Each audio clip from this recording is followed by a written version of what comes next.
I'd like to talk with you this evening about being hungry. Somebody said, I'm hungry. It is something I'd like to share some ideas and thoughts with you. I'm not asking that you believe anything that I say. I'm not asking that you agree with me. I'm merely asking that you stand on and in the conversation that we'll share with you this evening. And if there's something that I say that can fit and work for you, I say use it. If not, discard it and let it be. Is that all right? Yeah. Say, that's fair enough. Very good. All right. One of the things I have realized, and many of us have, that if you want something out of life, if you want to change yourself, if you want to acquire something, if there's some goal that you want to reach, that is really not easy as some people will make us feel. That living your dream, changing your behaviors, overcoming negative habits, it's challenging. It's hard.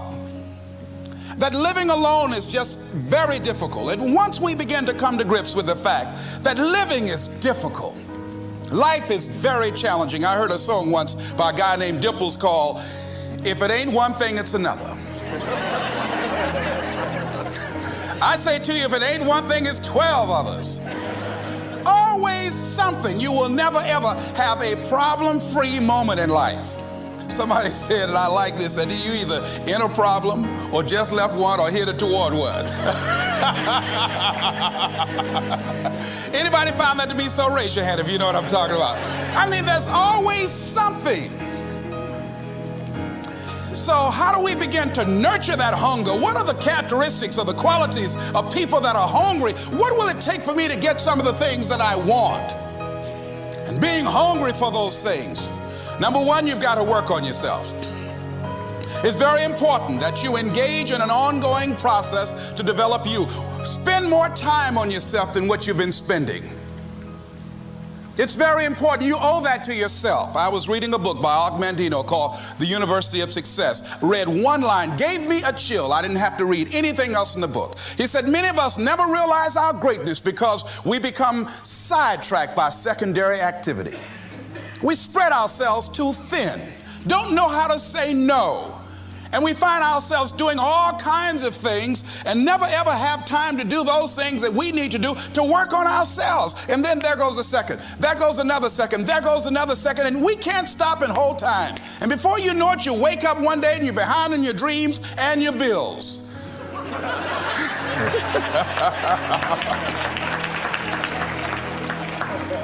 So decide that you're going to take some time to work on you, that you deserve that from yourself, that your life deserves some prime time because you are creating your own production. As Michael Todd would say, you are the star of your show. You are the director. You're writing the script. And you will determine whether your life is a smash office hit or flop. You'll determine that. Working on yourself, talking to yourself. That's so very important. Overcoming the negative conversation, that inner dialogue that's going on all the time, even when you don't want it to be there. You can't stop yourself right now from thinking. You can't do it. It's going on. And so learning how to empower yourself, part of doing that is standing up to yourself. You've got to stand up inside yourself sometimes and say, shut up. You've got to do this. I was going to give a presentation, and this voice inside of me saying, you can't do this. You don't have everything it takes. I shut up. I'm behind on my bills, and you're telling me what I can't do. I have got to do it. You'll get scared sometimes. Your mind will go blank on you.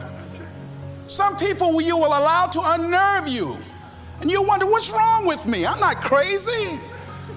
That's why you've got to learn to make a conscious, deliberate, determined effort to stand up inside yourself. Working on yourself, watching that inner dialogue, it will determine the quality of your life. I don't believe this. I know this. I've had a challenge of losing weight. I'm walking through the airport, this voice say, why don't you have some M&M peanuts? No!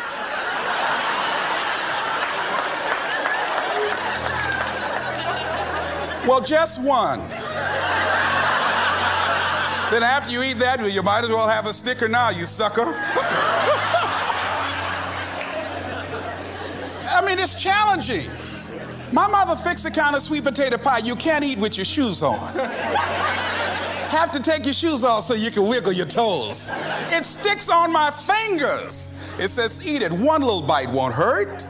That voice, constantly. Little demons from Colonel Sanders driving my car in there. I had to say, no, no, no, no. I'll diet tomorrow. I saw a skinny man get hit by a truck. Had he had a little bit more weight, he might have lived, you know. Some of you know what I'm talking about. Raise your hand if you know that. That voice is awesome. So you have got to stand up to that voice. When you're working on something you want to achieve, you have got to stand up to that voice.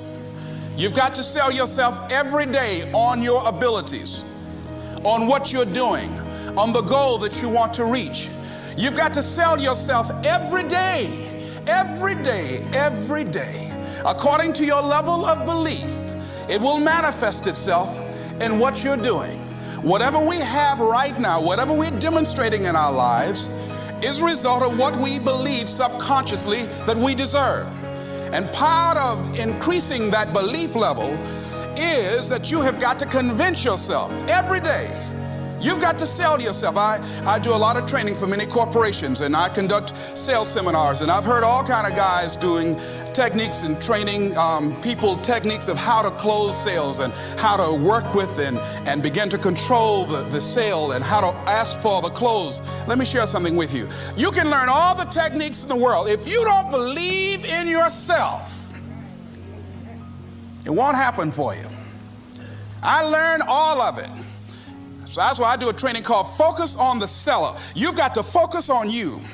And as you convince you, as you sell yourself every day, every day, every day, you will begin to see a difference in the things that you're doing. Selling yourself on your ability to perform a job, to achieve a certain objective. Telling yourself every day, here I go again. And I got what it takes. This is my day. And nothing out here is going to stop me. And when you go out there in life, say, come over here. Say it again. Well, I'll be back tomorrow. That brings me to the next thing. It takes courage to act. Part of being hungry when you've been defeated, it takes courage to start over again. I used to do door-to-door sales, and I was working with another friend of mine, and door-to-door sales, I mean, it's punishing. It's cruel and unusual punishment. And I was a little boy knocking on the door. Hello, would you like to buy a nice working television set? No money down? No! Bam! They slammed the door in your face. And the friend of mine that was working with me, they slammed the door in his face, and I looked back, and he was going to the car. He said, I can't do this.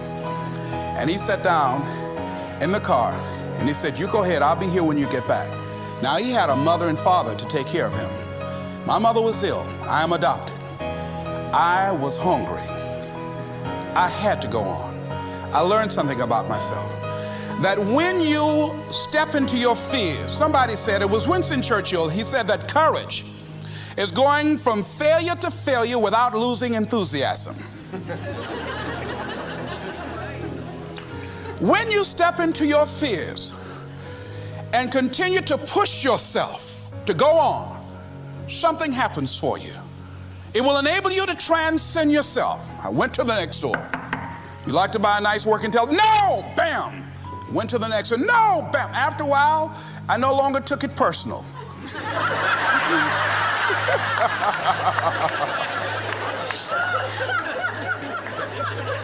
And I began to play a game. I said, well, I know there's a yes out here somewhere, and I'm going to keep on until I find it. And I'm not going home until I do. And I continued to knock on doors. And then somebody eventually would say yes. And I said, are you sure? And I would go in there and I would get the sale. When you have something you want to do, if you don't develop the courage to do that which has been given you to do, and you spend a lot of time going around trying to convince other people or trying to get their approval, what will happen is that you will lose your nerve. And other people will convince you that what you're doing doesn't have any value, and you'll give up on your dream. It's an interesting thing about life, I've also found, that if you don't have the courage to act, sometimes, and particularly, if you have something special to do, life will move on you. If it were not for life, I would still be a disc jockey. I didn't just leave voluntarily to go to the state legislature. I was fired. I was working on a job, and I came home one day. I was married at the time, and I told my former wife, I said, that guy Bert I work for is stupid. She said, if he's so stupid, why does he sign you a paycheck? Now you see why I divorced her, right? I couldn't stand her. That night, I could not sleep well. Here was a guy that was controlling my life. I was going through all kinds of changes because this man controlled my paycheck. And it was Carlyle who said, truth crushed to earth shall rise again. Winston Churchill said, the truth is incontrovertible. Malice may attack it, ignorance may deride it, but at the end there it is. And we know scripture that says, ye shall know the truth, and the truth shall set you free. And the truth that I had to come to grips with, that I wasn't in charge of my destiny. The truth was that I wasn't giving all that I had. The truth was that there are some things that I wanted to do, but I didn't have the courage to act on those things. And the truth was that Bert Childs was a blessing to me. He made life so miserable for me, I had to start looking at my life differently. I started going to work earlier. I started being the last one to leave there. I started working harder than anybody else. The other guys could not. Why would you work so hard, Les? I said, I'm not working for them. I have been cheating, Bert, I thought. I've been cheating myself and my family. Wherever you are, whatever you're doing, do it with everything that you have. Develop the habit of giving more than what you're paid for.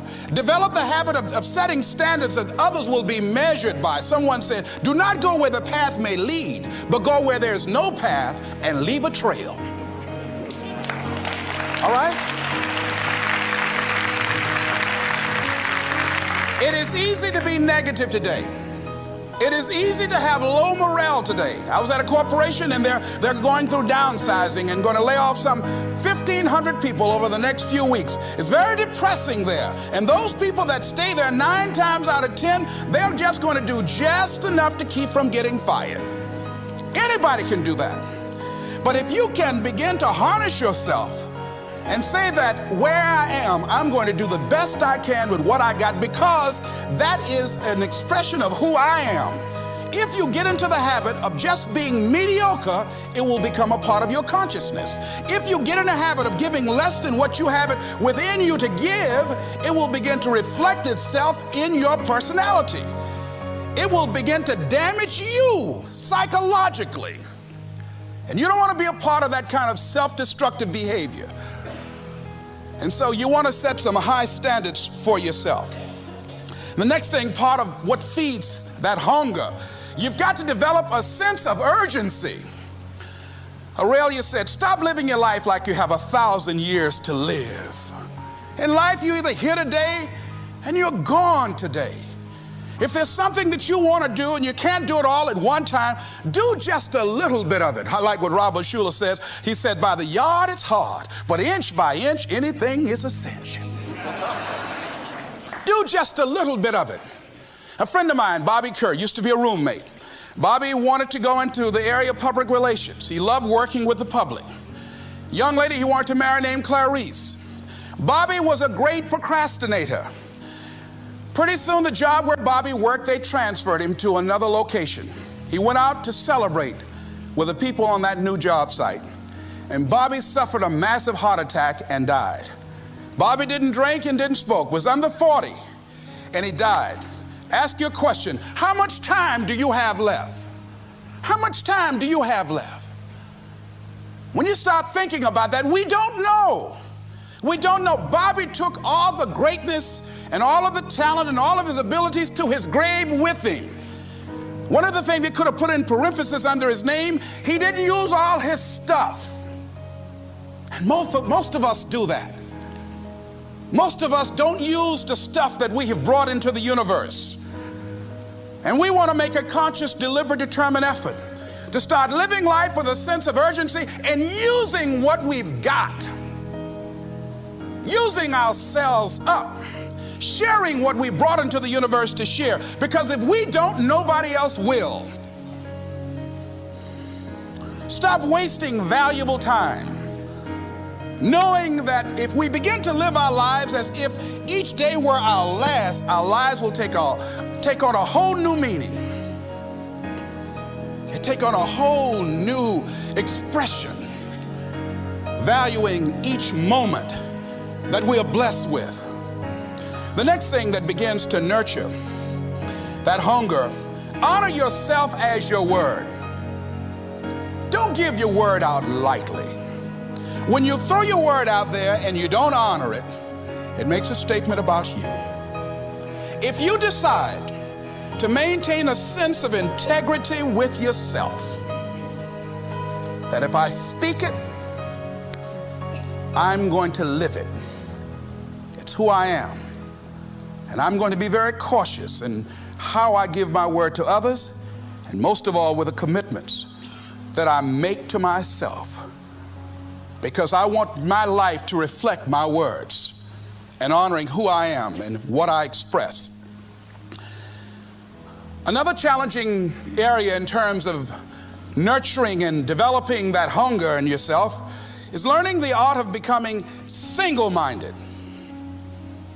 Learning how to concentrate, learning how to focus in.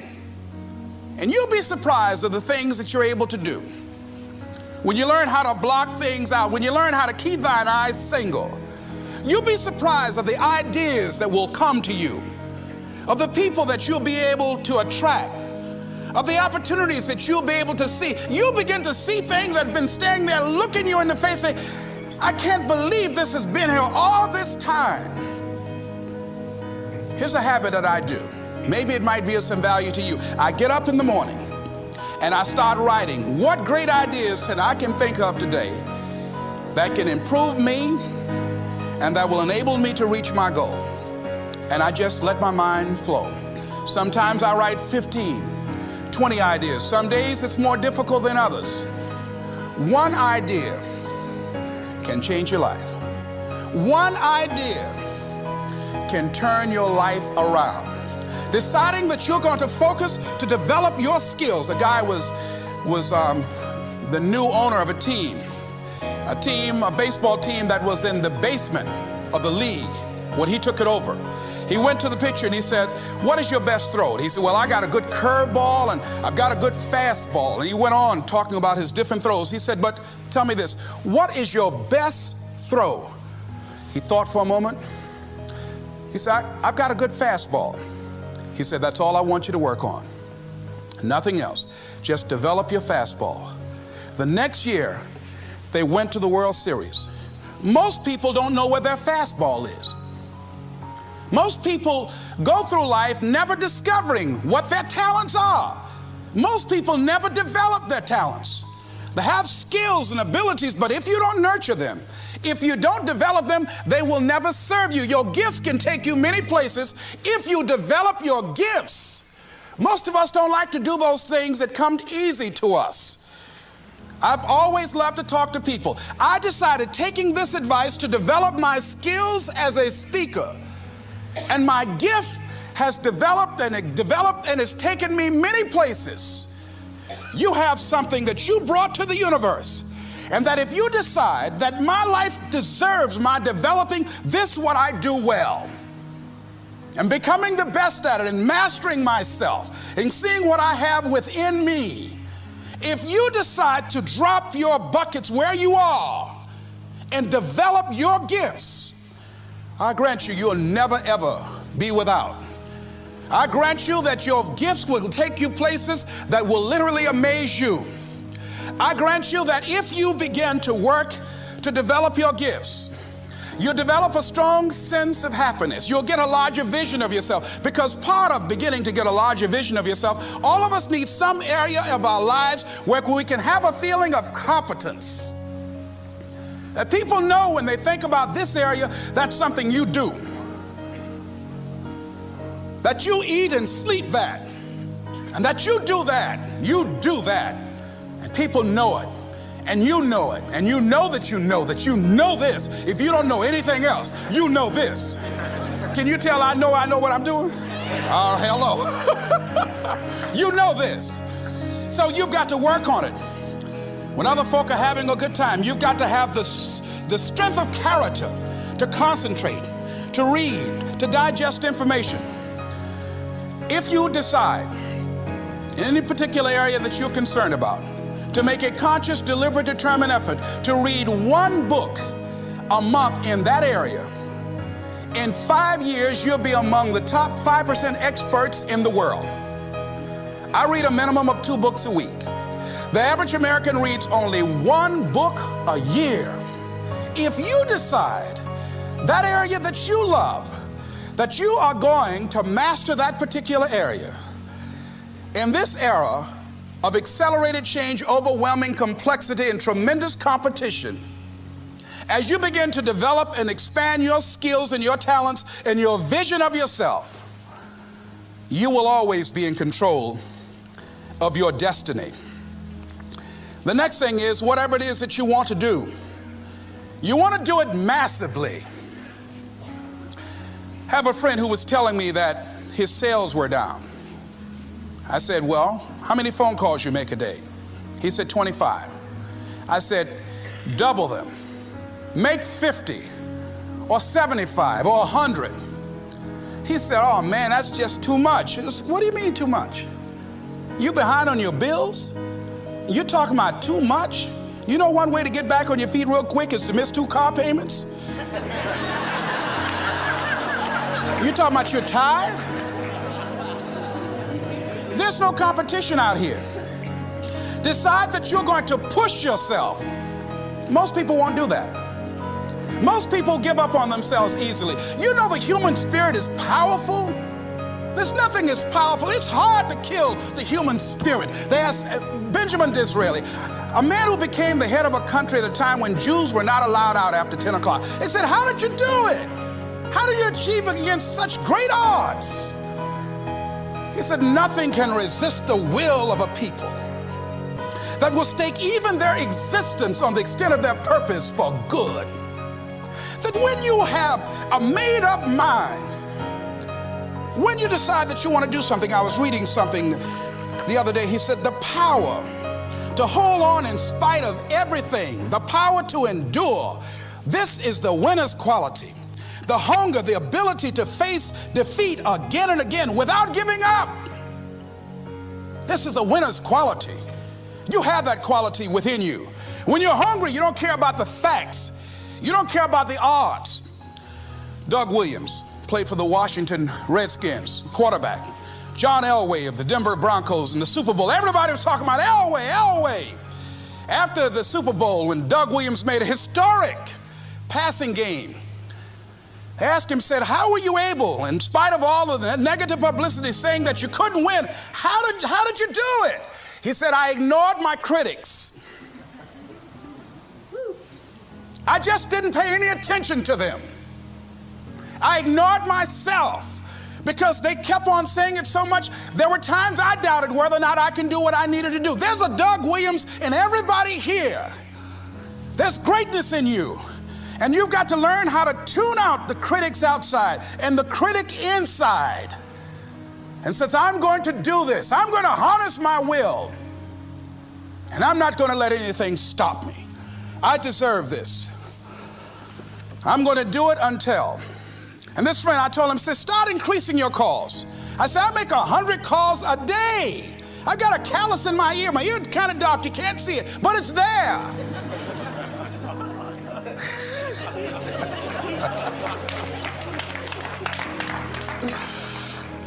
His sales have increased.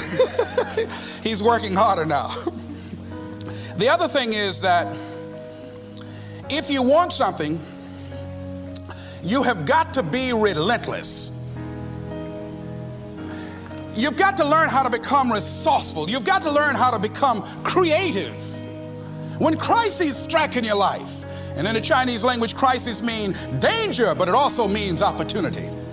And this is an opportunity for you to grow.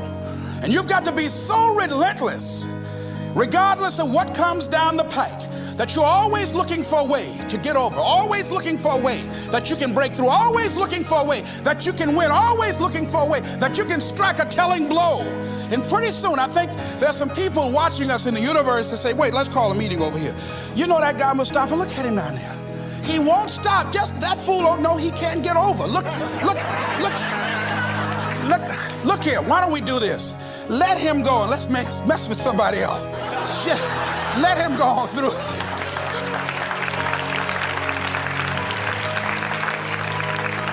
Life will just get tired of whipping you sometimes. And just say, let's just let this one go. I believe this. Now, no one has told me this, but I just kept on kicking. I didn't have sense enough to stop. I was intelligently ignorant. I didn't know what I couldn't do. So I just tried anything. And the fascinating thing about life, because you can't get out of it alive, you might as well have a good time, you know? You might as well have a good time. Live your life with passion, with some drive. I was giving a seminar the other day, and I mentioned that I was going to do some training in August with some young teenagers and take about 100 away to a 2 or 3 day camp and wipe them out. Been working on this. So after the speech, one of the parents walked up to me and said, Mr. Brown, I'd like for you to do something for my son. He's not motivated.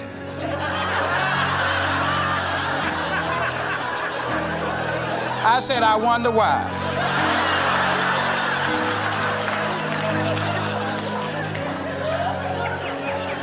I wonder what's wrong with him. He had no fire whatsoever. See, what you do speak so loudly, folk can't hear what you're saying. And so if you don't have any fire, you know, you've got to watch the people, the relationships that you develop. Have people of kindred mindsets. If you're around folk who are dead and negative all the time, they will affect you. You want people that are around you that have smiles on their faces, looking good. I was telling a group last week, Abraham Lincoln refused to hire a guy because of his face. They said, but the guy can't help it. He said, anybody over 30 is responsible for their face. If you have some depressing face looking at you every day, it affects your blood pressure. Keep these dead faces away from you. It's contagious. This is serious. So you've got to watch your countenance, watch your face, have an uplifted expression, watch your body posture. All of these things affect you psychically. You got to be the kind of person that you are fearless. Fearless. Folk leave fearless people alone. There's some people walk through a neighborhood and every dog in the neighborhood would bark at them.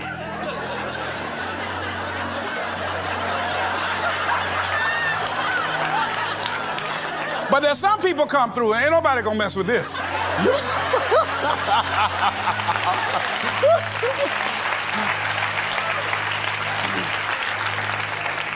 You are unstoppable. And because you are unstoppable, because you've got power that you haven't even begun to use yet, you owe it to yourself to release your brakes. How many of you have the experience of pulling out of your driveway and you mashed on the accelerator and the car was just going, and couldn't move, and you mashed harder and it couldn't move, and then you discovered you had your emergency brakes on. And then you release those emergency brakes and it goes, choo! Have you ever had that experience before? Most of us go through life with our brakes on, holding back, not giving all that we have, not sharing all of ourselves. Most of us go to our graves still holding on rather than releasing it. What are some of those things that keep us from releasing it? Because of past experiences, past defeats, past pain. We look back, well, it didn't work out then. It probably won't work out now. Many people get confused their performances with who they are. I was reading Pat Riley, the coach of the Los Angeles Lakers.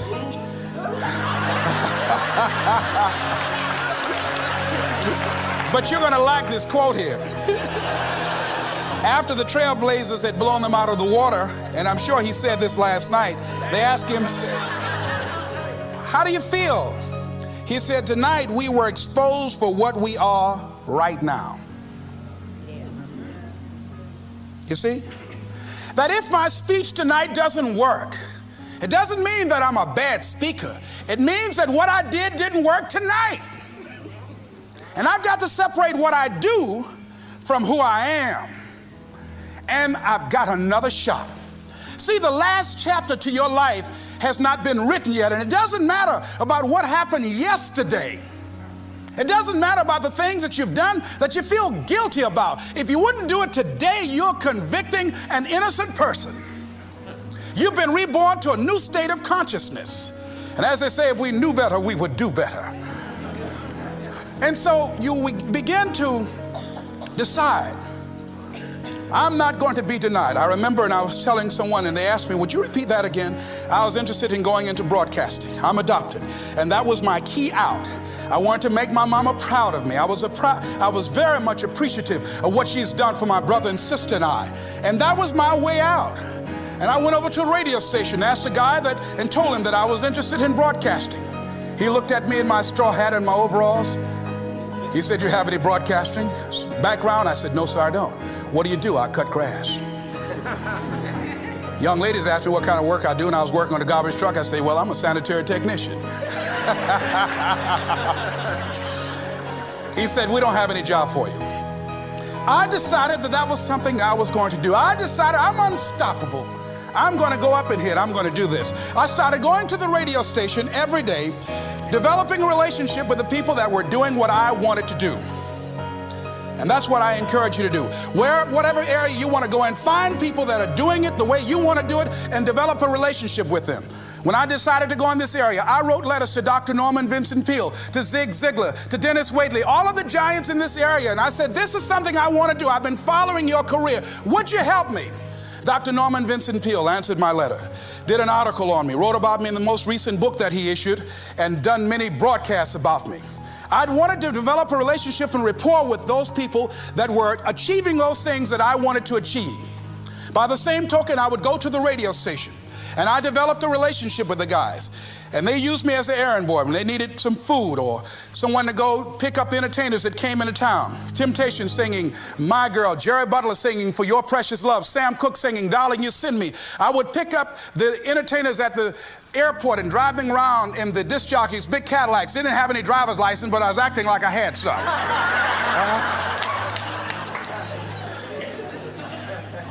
Every day I used to go home and work on my communication skills, developing myself. It was Whitney Young. He said, it's better to be prepared for an opportunity and not have one than to have an opportunity and not be prepared. Start working and developing yourself now and prepare yourself for what it is that you want, because you expect to get it. And when the disc jockeys were in the control room, I would go in and watch them and develop a trust level, and they would let me stay, and I would watch and observe them working the controls. When you want something out of life, don't worry about how you're going to get it. How is none of your business. The most difficult thing it is to hold the vision. It's to hold the vision. So there I was at the radio station. A guy was on the air and he started to drink by the name of Rock. I was outside the window looking at him and watching. Hungry and ready. Saying, drink, Rock, drink. Pretty soon the phone rang. It was the general manager. I said, hello? He said, Les, this is Mr. Klein. I said, I know. He said, Rock can't finish his program. He's slurring his words. I said, I know. Can you work the controls until one of the other disc jockeys come in? Would you call them? I said, yes, sir. I hung the phone up. I said, now he must be thinking I'm crazy. I called my mama and my girlfriend Cassandra. I said, y'all come out on the front porch and turn up the radio. I'm about to come on the air.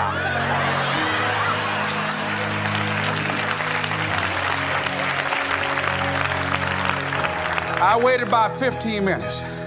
I called him back. I said, Mr. Klein, I can't find nobody. He said, well, why don't you go in there and work the controls until they get there? And don't say nothing here. I said, yes, sir. I couldn't wait to sit down at that turntable, Mustafa. I said, look out, this is me, LB, Triple P, Les Brown, your platter playing Papa. There were none before me, and there will be none after me. Therefore, that makes me the one and only. Young and single and love to mingle, certified, bona fide, indubitably qualified to bring you satisfaction and a whole lot of action. Look out, baby, I'm your love man. I was hungry.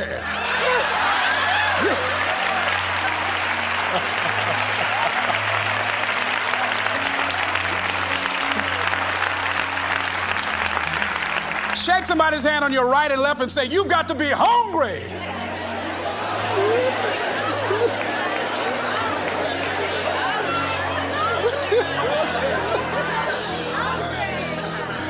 Well, y'all something else. You hear me?